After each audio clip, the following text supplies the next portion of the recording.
Bleak House by Charles Dickens. Chapter 1. In Chancery. London. Michaelmas term lately over, and the Lord Chancellor sitting in London's Inn Hall. Implacable November weather, as much mud in the streets as if the waters had but newly retired from the face of the earth. It would not be wonderful to meet a megalosaurus 40 feet long or so,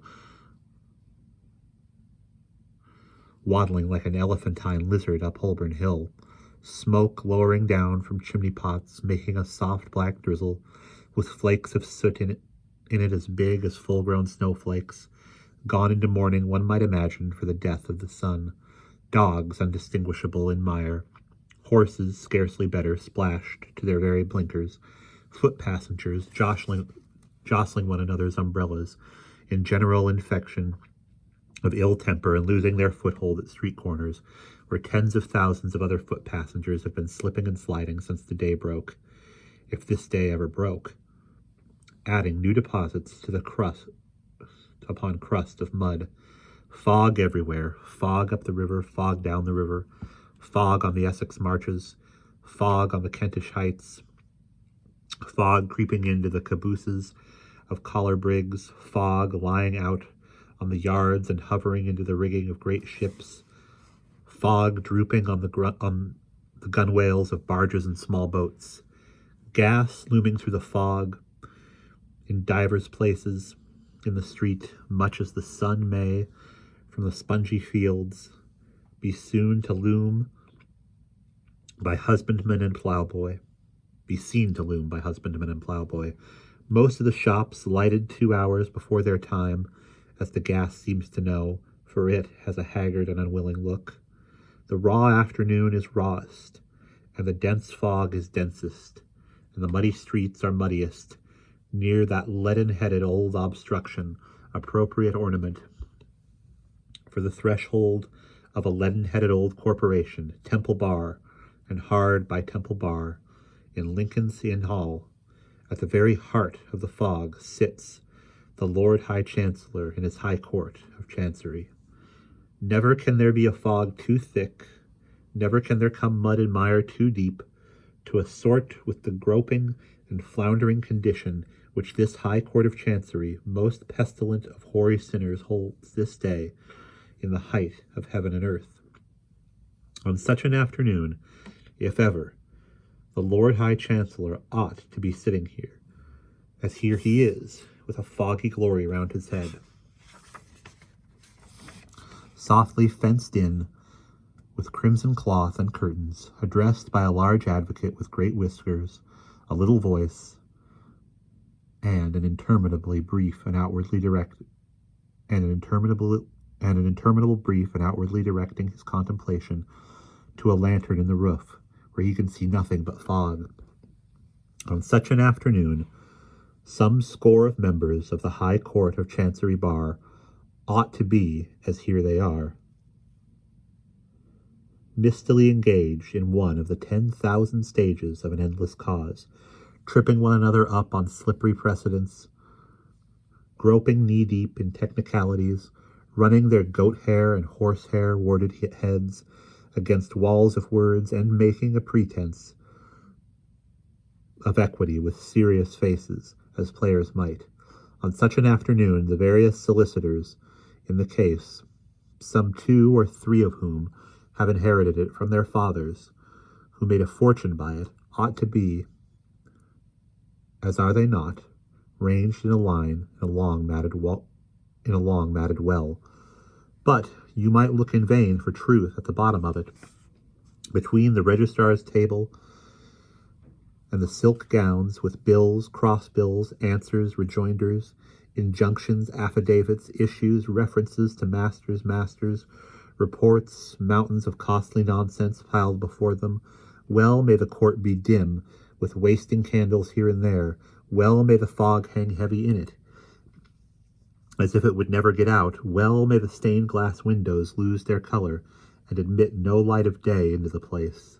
This is the Court of Chancery, which has its decaying houses and its blighted lands in every shire, which has its worn-out lunatic in every madhouse, and its dead in every churchyard, which has its ruined suitor, with his slipshod heels and threadbare dress, borrowing and begging through the round of every man's acquaintance, which gives to moneyed might the means abundantly of wearying out the right, which so exhausts finances, patience, courage, hope, so overthrows the brain and breaks the heart, that there is not an honorable man among its practitioners who would not give, who does not often give, the warning, suffer any wrong that can be done you rather than come here. Who happens to be in the Lord Chancellor's court this murky afternoon, besides the Lord Chancellor, the counsel in the cause, 2 or 3 counsel, who are never in any cause, and the well of solicitors before mentioned? There is the registrar below the judge, in wig and gown, and there are 2 or 3 maces, or pretty bags, or privy purses, or whatever they may be, in legal court suits. These are all yawning, for no crumb of amusement ever falls from Jarndyce and Jarndyce, the case at hand, which was squeezed dry years upon years ago, standing on a seat at the side of the hall, the better to peer into the curtained sanctuary, is a little mad old woman in a squeezed bonnet, who is always in court, from its sitting to its rising, and always expecting some incomprehensible judgment to be given in her favor. Some say she really is, or was, a party to a suit, but no one knows for certain, because no one cares. She carries some small litter of reticule, which she calls her documents, principally consisting of paper matches and dry lavender. Jarndyce and Jarndyce drones on. This scarecrow of a suit has, in course of time, become so complicated that no man alive knows what it means. The parties to it understand at least. But it has been observed that no 2 chancery lawyers can talk about it for 5 minutes without coming to a total disagreement as to all the premises. Innumerable children have been born into the cause. Innumerable young people have married into it. Innumerable old people have died out of it. Scores of persons have deliriously found themselves made parties in Jarndyce and Jarndyce without knowing how or why. Whole families have inherited legendary hatreds with the suit.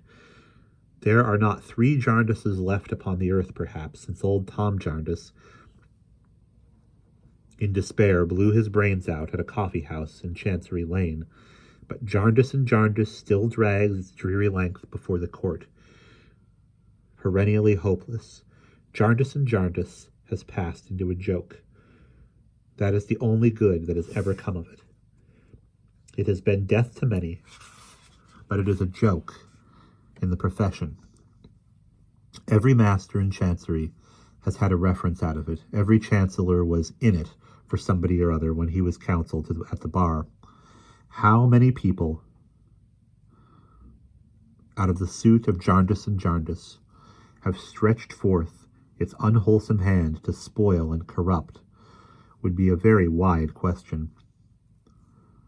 From the master upon whose impaling files reams of dusty warrants in Jarndyce and Jarndyce have grimly writhed, into many shapes down to the copying clerk, to the 6th clerk's office, who has copied his 10,000s of Jarndyce folio pages under that eternal heading.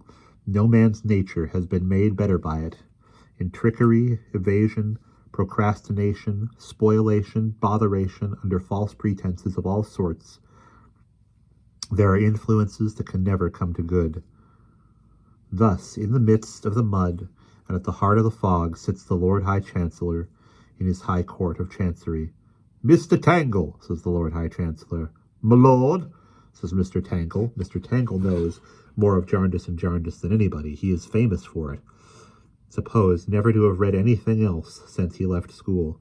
"Have you nearly concluded your argument?" "My lord, no. Variety of points. Be that is my duty to submit, lordship," is the reply that slides out of Mr. Tangle. "Several members of the bar are still to be heard, I believe," says the Chancellor with a slight smile. 18 of Mr. Tangle's learned friends, each armed with a little summary of 1,800 sheets, bob up like 18 hammers in a pianoforte, make 18 bows and drop into their 18 places of obscurity. "We will proceed with the hearing on Wednesday fortnight," says the Chancellor. "For the question at issue is only a question of costs, a mere bud on the forest tree of the parent suit, and really will come to a settlement one of these days." And that is the end of chapter 1.